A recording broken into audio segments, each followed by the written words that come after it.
Emmanuel Macron vient tout juste de perdre la face. Même si vous n'êtes pas fan de politique, vous avez très certainement vu passer cette image.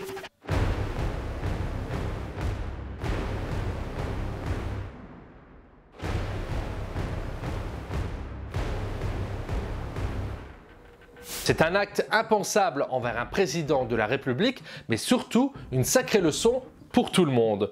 Pour adopter la bonne attitude en cas d'attaque de votre image ou de vos projets, il y a 3 règles à appliquer. Et c'est ce qu'on va voir tout de suite ensemble. Mais juste après ça.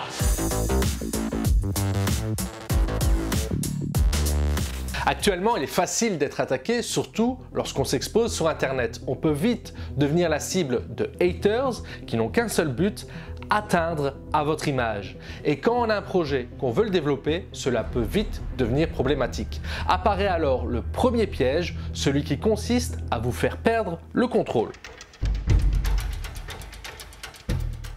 D'office, une attaque va atteindre à notre ego, notre confiance et notre fierté. Par ce caractère émotionnel, il est possible de perdre son self-control en répliquant avec la même intensité et la même violence. Mais ce n'est pas la réaction à avoir, comme nous le montre ici, la réaction d'Emmanuel Macron. Il vient de se prendre une belle claque venue de nulle part et en tant que chef d'État, on imagine bien l'humiliation qu'il doit ressentir. Il lui serait alors facile de perdre son sang-froid, mais non, il va retourner saluer les gens. Il nous montre ainsi qu'il est important de préserver son image avant tout, et même si son orgueil en a pris un coup.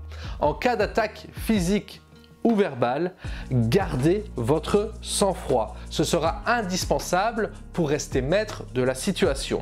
Mais pour que ce soit possible, il vous faudra appliquer cette deuxième règle. Le caractère émotionnel d'une attaque va bien souvent nous atteindre et nous ronger de l'intérieur. Pour la désamorcer avant qu'elle ne fasse trop de dégâts, il vous faudra relativiser par rapport à son objectif. Par exemple, ici, Emmanuel Macron s'en prend une bonne, mais ce n'est pas l'homme qui est visé, mais plutôt la fonction qu'il représente. Qu'importe la raison de l'attaque, elle veut atteindre le président de la République et non l'humain.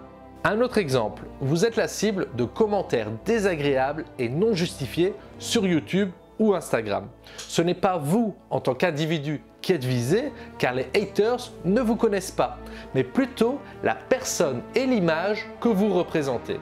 C'est pourquoi il ne faut pas tomber dans le piège en le prenant pour soi et surtout ne pas commencer à douter de vous ou de vos projets.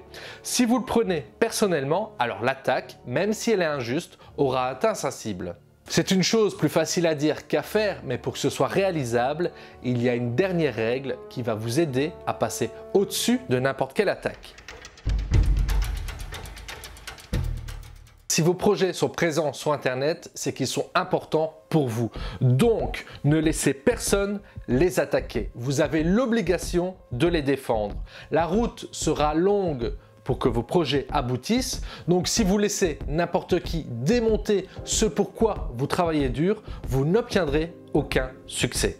Pouvoir défendre ces projets aura 2 impacts. Le premier sera de montrer à quel point ils sont importants pour vous. Et votre public verra ainsi votre détermination. Ce qui amènera vers le second impact, celui de fédérer autour de votre projet.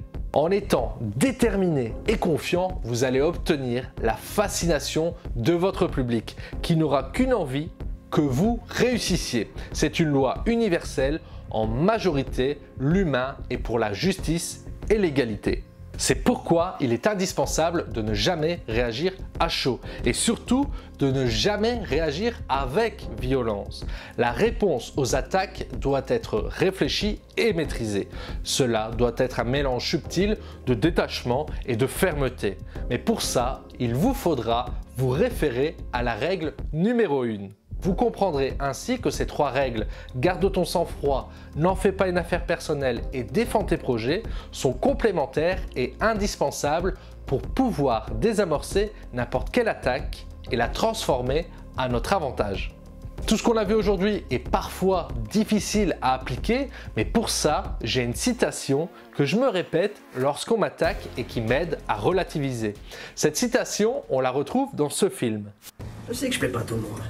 Mais quand je vois à qui je plais pas, Je me demande si ça me dérange vraiment. Retenez que pour gérer les haters et toutes les personnes qui vous veulent du mal, il vous faudra être maître de vos émotions, mais aussi de vos actions. Surtout, n'agissez pas sous la colère pour garder un projet qui fédère. Et pour terminer, n'oubliez pas de vous défendre de la jalousie de ceux qui vous envient.